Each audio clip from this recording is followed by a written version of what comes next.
Hey there, folks. Well, as we move closer to the start of spring practices for the Jets, May 22nd, the first organized team activities practice. Let's take a look at a couple storylines here that will affect the Jets in the 2018 season, and one big one is their offensive line. If the Jets decide to start Sam Darnold, will this offensive line be up to the task of protecting him? Obviously, last season, the Jets' offensive line was dreadful. The Jets were 5th in the NFL in the highest sack percentage, in terms of highest sack percentage allowed, which is sacks based on number of dropbacks.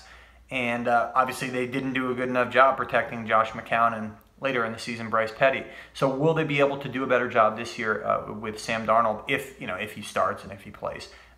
Obviously, this guy's a valuable piece for the Jets. They can't have him back there getting bashed and battered around.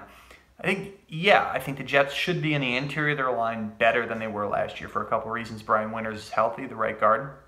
Spencer Long should be an upgrade from Wesley Johnson at center.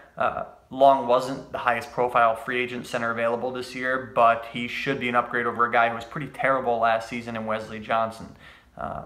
James Carpenter needs to be better at left guard, and Kelvin Beachum is not getting any younger at left tackle, so we'll see how much he has left. But obviously, a right tackle, Brandon Shell, a younger guy who is not quite yet proven, could take another step forward here in 2018, though. But I think the biggest issue for the Jets is that interior of the line, center and right guard.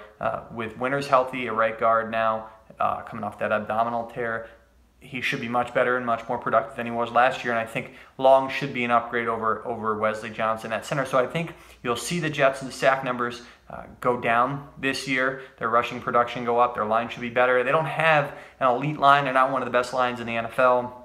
But they should be better than the dreadful group that the Jets trotted out there last season. In terms of Darnold, he has a little bit of escapability. He can throw on the run. He does well. We saw the rookie minicamp throwing on rollouts to either side. So I think that bodes well. If the Jets do have protection issues, Jeremy Bates, the new offensive coordinator, can move Darnold around in the pocket, take advantage of his footwork, his quick feet, get him out of the pocket, and have him throw on the run. So that's a little bit of a solution there, maybe, if the Jets have some of the similar problems that they had last year on the offensive line. But I don't think the offensive line will be quite as bad as it was last year in terms of protecting the quarterback.